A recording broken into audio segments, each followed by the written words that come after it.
بسم اللہ والصلاة والسلام علی رسول اللہ وعلی آلہ وصحبہ اجمعین، اما بعد۔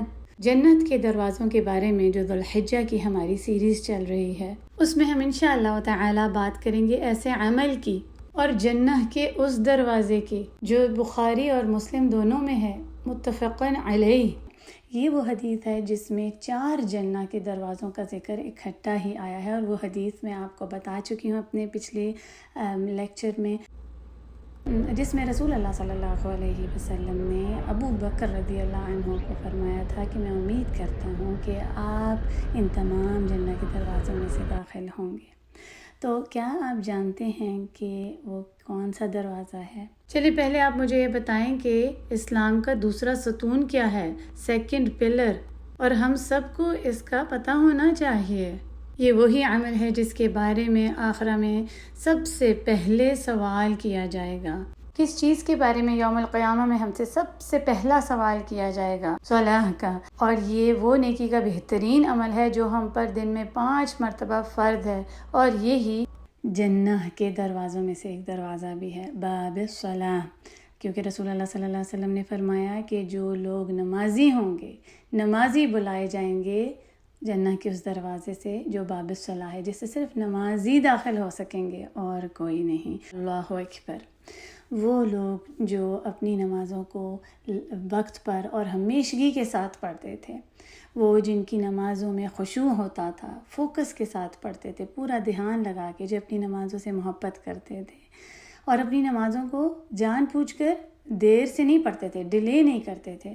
یہ بات آپ یاد رکھ لیں، جان بوجھ کر نماز کو دیر سے پڑھنا یہ ہم نے نہیں کرنا۔ ایک دفعہ رسول اللہ صلی اللہ علیہ وسلم کے پاس ایک شخص آیا اور انہوں نے فرمایا، یا رسول اللہ سبحانہ و تعالی کی بارگاہ میں کون سا عمل زیادہ محبوب ہے؟ سألت النبی صلی اللہ علیہ وسلم ای العمل احب الی اللہ۔ رسول اللہ صلی اللہ علیہ وسلم نے فرمایا، اپنے وقت پر نماز پڑھنا۔ قال الصلاۃ علی وقتها۔ سبحان اللہ۔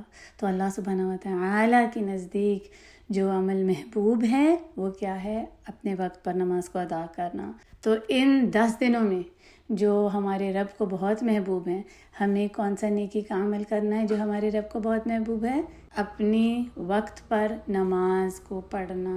جب ہم اپنے وقت پر نماز پڑھتے ہیں نا تو پھر ہم فوکس بھی ہوتے ہیں، اس میں زیادہ خشوع ہوتا ہے، ہم اچھی نماز پڑھتے ہیں۔ جب بعض اوقات ایسا ہوتا ہے کہ اکثر یہ دیکھا گیا ہے کہ کچھ لوگ کہتے ہیں کہ کام بہت زیادہ ہے، کچھ کام آئے ہوئے ہیں، تو ایسا کرتے ہیں کہ پہلے ان کاموں سے میں فارغ ہو جاتی ہوں اور پھر میں آرام سے سکون کے ساتھ نماز پڑھوں گی۔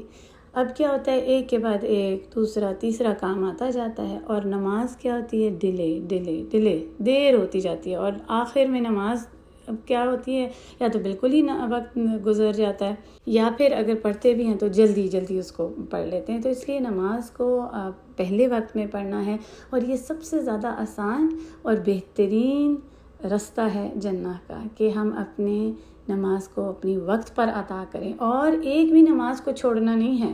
نماز کو تمام نمازیں ادا کرنی ہیں، جو 5 نمازیں فرض ہیں، ریگولرلی ان کو لگاتار پڑھتے رہنا ہے ساری زندگی، اور اس میں خشوع ہونا چاہیے۔ نماز کے جو ارکان ہیں اس میں جو چیزیں آتی ہیں، دیکھیں پراپر جو صحیح وضو ہے اس کو کریں، نماز کی جگہ، اس کے کپڑے، تکبیر سے تسلیم تک صحیح طرح ادا کریں، پھر ہمارا فوکس ہو، ہمارا دل دماغ حاضر ہو اور نماز کی طرف جڑا ہو۔ یہ نہ ہو کہ ہم کچھ صورتیں پڑھ رہے ہیں، کچھ رہے ہیں، اور ہمارا دماغ کچھ اور سوچ رہا ہے، ادھر ادھر ڈسٹریکٹ ہو رہے ہیں، اور کبھی رکوع میں جا رہے ہیں، سجدہ میں جا رہے ہیں، تسبیحات کریں، کچھ پتہ ہی نہیں کہ کیا رہے ہیں، بس ایک ایکسرسائز ہی بن گئی اور سلام پھیر کے آ جاتے ہیں، پتہ ہی نہیں ہے پڑھا کہ۔ اس لیے نہ صرف ہمیں یہ تسبیحات وغیرہ یاد ہونے چاہیے، بلکہ ان کا مطلب بھی آنا چاہیے۔ تو صحیح وضو کے ساتھ وقت پر ادا کرنا ہے، ہمیں پتہ ہونا چاہیے ہم کیا کر رہے ہیں، ہمارا پورا دھیان نماز میں ہونا چاہیے۔ ایسا نہیں ہونا چاہیے کہ وضو بھی صحیح نہیں ہے، دھیان بھی نہیں ہے، اور پھر ہم لوگ بڑی مشکل سے بھاری پڑ رہے ہیں ہم پہ کہ ہائے نماز کے لیے جانا ہے، اب نماز بھی پڑھنی ہے۔ اس کو بوجھ نہیں سمجھنا۔ تو آپ خود ہی بتائیں کہ کیسے بلایا جائے گا نماز کے اس دروازے سے، باب الصلاح سے؟ اس دروازے سے تو ان لوگوں کو بلایا جائے گا جنہیں اپنی نمازوں سے محبت تھی، جن کے لیے نمازیں سب سے زیادہ ضروری اور سب سے پہلے تھیں، جنہوں نے اپنی نمازوں کو قائم کیا، اسی لیے قرآن مجید میں آتا ہے اقامت الصلاۃ، جنہوں نے ان کو صحیح کیا، اپنی صحیح وقت پر ادا کیے، خشوع کے ساتھ، وضو کے ساتھ، اور پھر اپنی نماز کو صحیح کرنے کے بعد انہیں خوبصورت بنایا، انہیں بہترین بنایا۔ نمازوں کو بہترین بنانا ہے، اور پھر یہی چیز ہمیں اللہ کے آگے عاجز بناتی ہے، ہمیں ہمبل بناتی ہے۔ انسان اپنی حقیقت کو جان جاتا ہے جب وہ صحیح نماز ادا کرتا ہے۔ اسی لیے دیکھیں، صحیح نماز کو پڑھنا آنا سب سے زیادہ ضروری ہے۔ شروع سے ہی وضو سے لے کر پوری نماز کو ہمیں ایک ایک اس کا رکن کیسے ادا کرنی ہے صحیح آنا چاہیے۔ انشاءاللہ تعالی ہم نماز کا ایک کورس بھی آگے ضرور کریں گے جلد ہی، جس میں پوری نماز کو صحیح طریقے سے سکھایا جائے گا تاکہ ہم اپنی نماز کو صحیح کر سکیں، کیونکہ جو نماز ہے وہ صرف اس جنہ کے دروازے سے نہیں جڑی ہوئی، بلکہ ہمیں سب سے بلند جنتوں میں، اعلیٰ جنتوں میں بھی لے جانے کا ذریعہ ہے۔ اور دیکھیں سبحان اللہ، نماز کی اہمیت کی، اس کے فضائل میں بہت ساری احادیث ہیں، وہ ساری ادھر کور نہیں ہو سکتی، لیکن بس چند باتیں آپ نے ضرور یاد رکھنی ہیں، اور وہ یہ ہے کہ نماز قبر میں نور ہوگا، آخرہ میں، یوم القیامہ میں ہمارے لیے نور ہوگا۔ رسول اللہ صلی اللہ علیہ وسلم نے فرمایا کہ میری آنکھوں کی ٹھنڈک میری نماز میں ہے۔ سبحان اللہ، جب بھی رسول اللہ صلی اللہ علیہ وسلم کو کوئی پریشانی پیش آتی تھی تو وہ نماز میں کھڑے ہو جاتے تھے، نماز پڑھتے تھے۔ اور آپ صلی اللہ علیہ وسلم کی ایک حدیث ہے جو مجھے نمازوں کی احادیث میں سے بہت زیادہ پسند ہے، اور وہ یہ کہ رسول اللہ صلی اللہ علیہ وسلم نے فرمایا کہ آخرہ میں جو سب سے پہلا سوال کیا جائے گا وہ صلاح کا ہوگا، نماز کا۔ اگر وہ صحیح ہوئی تو باقی سارے عمل صحیح ہوں گے، سارے اعمال درست ہوں گے، اور اگر وہی بگڑی ہوئی، وہی خراب ہوئی، وہی صحیح نہیں ہوئی تو باقی سب کچھ خراب ہوگا۔ تو کتنا ضروری ہے کہ ہم اپنی نمازوں کو چیک کریں کہ اگر وہ صحیح ہیں، وہ بہترین ہیں، تو باقی کے سارے ہمارے اعمال صحیح ہیں، وہ اپنی جگہ پر ہیں، وہ صحیح ہیں، اور پھر ہم بہترین عمل کریں گے، ہمارے نیکیوں کے کام ہوں گے۔ اگر ہماری نماز بہترین ہوگی تو اپنی نمازوں کی حفاظت کریں تاکہ جنت آپ کے لیے گارنٹیڈ ہو۔ فرض نمازوں کو بہترین بنائیں، خوبصورت بنائیں، اچھی تلاوت کریں، اس کو دل سے عطا کریں، اور اپنے فرائض کے بعد سنن الراتبہ جو سنن آتے ہیں 10 یا 12 ہر روز کے، وہ ضرور ادا کریں، جتنے زیادہ ہو سکے نوافل ادا کریں، اور خاص طور پر تہجد ان 10 دنوں میں تو نہ چھوڑیے گا۔ اس کے بعد نماز میں لمبے سجود کرنے ہمیں۔ رسول اللہ صلی اللہ علیہ وسلم نے فرمایا ہے کہ بندہ اپنے رب سے سب سے زیادہ قریب سجدہ میں ہوتا ہے۔ یہ ہمیں ہمبل بناتا ہے، ہمیں عاجز بناتا ہے۔ جب ہم ماتھا اپنا سب سے جو ہماری ایک عزت والی جگہ ہے وہی ہم زمین پہ رکھ دیتے ہیں اس رب کے آگے، تو ہم بتاتے ہیں کہ ہم کچھ بھی نہیں ہیں، کتنے چھوٹے ہیں، اور وہ رب کتنا عظیم رب ہے۔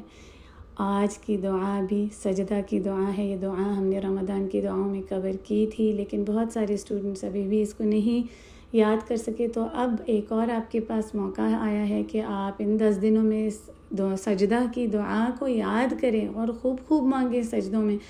اس کو ایک روٹین بنا لیں، کوئی بھی سجدہ نماز کا اس دعا سے خالی نہ جائے۔ یہ دعا بہت ہی پیاری ہے کیونکہ اس میں ہم اللہ سبحانہ وتعالیٰ سے اپنے گناہوں کی مغفرت بھی مانگتے ہیں، اور وہ یہ دعا ہے اللہم اغفر لی ذنبی کلہ دقہ وجلہ واولہ وآخرہ وعلانیتہ وسرہ۔ اے اللہ میرے تمام گناہ معاف کر دے، چھوٹے بڑے، پچھلے اگلے، چھپے ہوئے اور ظاہر۔ آج کا جو ذکر ہے تکبیرات ہیں، اللہ اکبر اللہ اکبر اللہ اکبر، لا الہ الا اللہ اللہ اکبر وللہ الحمد۔ تکبیرات بلند کرتے رہیں، تحمید، اللہ تعالیٰ کی حمد اور تحلیل یہ پڑھتے رہیں، سجدہ کی دعا کو یاد کریں اور خوب مانگیں، اور خاص طور پر سبحانہ و تعالیٰ کا محبوب ترین عمل جو ان محبوب دنوں میں کرنا ہے وہ یہ کہ الصلاۃ علی وقتہا، نماز کو اپنے وقت پر ادا کرنا ہے، اپنی نمازوں کو ڈیلے نہیں کرنا، لیٹ نہیں کرنا، انہیں خوبصورت اور بہترین بنانا ہے۔ خاص طور پر ہمارے جو نوجوان ہیں اور جو بچے نماز پڑھنا شروع ہوتے ہیں تو وہ اس کو سیریس لیں، یہ کوئی مذاق نہیں ہے، اس کو اچھی طرح ادا کریں۔ ہم اپنے رب سے ملاقات کرتے ہیں۔ اللہ سبحانہ و تعالی ہمیں توفیق عطا کریں کہ ہم اپنی نمازوں کو بہتر بنا سکیں، خوبصورت بنا سکیں، انہیں وقت پر ادا کریں اور اللہ سبحانہ و تعالی کے ان محبوب دنوں میں اللہ کے محبوب بن جائیں، اور اللہ سبحانہ و تعالی ہمیں ان لوگوں میں سے کر دیں جو باب الصلاح سے بلائے جائیں۔ آمین یا رب العالمین۔ وآخر دعوانا ان الحمد للہ رب العالمین۔ السلام علیکم ورحمۃ اللہ وبرکاتہ۔